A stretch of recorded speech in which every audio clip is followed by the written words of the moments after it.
Cikgu kan bahagian apa nama korban kita tahun ni kan. Ya. Jadi nak tanya sikit pasal korban, boleh cikgu? Boleh. Assalamualaikum anak-anak. Waalaikumsalam. Cikgu komen ni mana? Oh, pukul 9. Ini apa tengah belajar ni? Okey. Tunggulah cikgu. Uish, dia. Allahu Akbar. Assalamualaikum. Waalaikumsalam. Panjang umur baru. Alhamdulillah sampai dah. Ya. Hey, cikgu. Ya. Dengan produk Asrama Kasih Sayang tu, pergi mana ni? Macam biasalah, tapi faham lah kita. Rutin harian kita lah. Nak buat jualan, cari dana sikit. Lepas tu tadi ada dah 1-2 order masuk online. Nak post lagi dah ni. InsyaAllah lepas kelas lagi. Ada apa tu cikgu? Ni, cikgu kan bahagian apa nama korban kita tahun ni kan. Ya. Jadi nak tanya sikit pasal korban, boleh cikgu? Boleh. Okey, cikgu, raya korban dah tak lama dah ni. Macam mana dengan lembu korban kita ni? Tapi itulah, kita kena cepat lah cikgu. Saya pun segan juga dengan pembekal. Yalah kan musim perayaan ni permintaan tinggi. Sebab apa? Kita ambil di sini lembu sado sebab anak-anak di sini ramai. Ada 206 orang pelajar yang ada di sini. Yang ni baru sebahagian daripada 12 buah rumah lagi yang ada dekat sini yang kita nak bagi makan.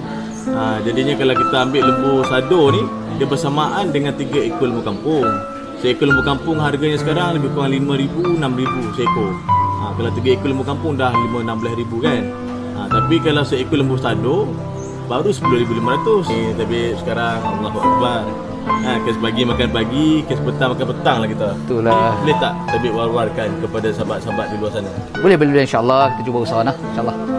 Bismillahirrahmanirrahim. Allahumma salli ala sayyidina Muhammad wa ala ali sayyidina Muhammad. Tuan-tuan dan puan-puan, saya rayu pada tuan-tuan dan puan-puan, sudilah untuk sama-sama berkongsi rezeki dengan membeli produk jualan yang kami usahakan ini, ataupun sumbanglah seikhlas hati dan niatlah untuk ibadah korban di sini tuan-tuan dan puan-puan. Kita laksanakan ibadah korban di sini yang memakan daging korban itu adalah anak-anak yatim dan asnaf besar pahalanya tuan-tuan dan puan-puan. Datanglah dan untuk melihat sembelihan korban tuan-tuan di penempatan kami ini.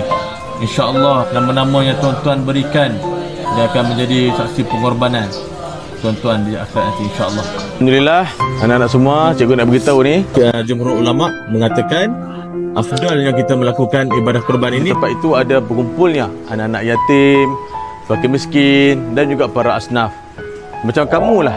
Ya Allah, ya Tuhan kami, amin. Buat pakcik-makcik yang sudi melaksanakan ibadah korban kami di sini. Amin. Ya Allah, pakcik-makcik sampaikan hajat kami. Amin. Sampaikanlah hajat mereka ya Allah. Subhanallah. Amin ya rabbal alamin. Tuan-puan, kasihanilah anak-anak ini seperti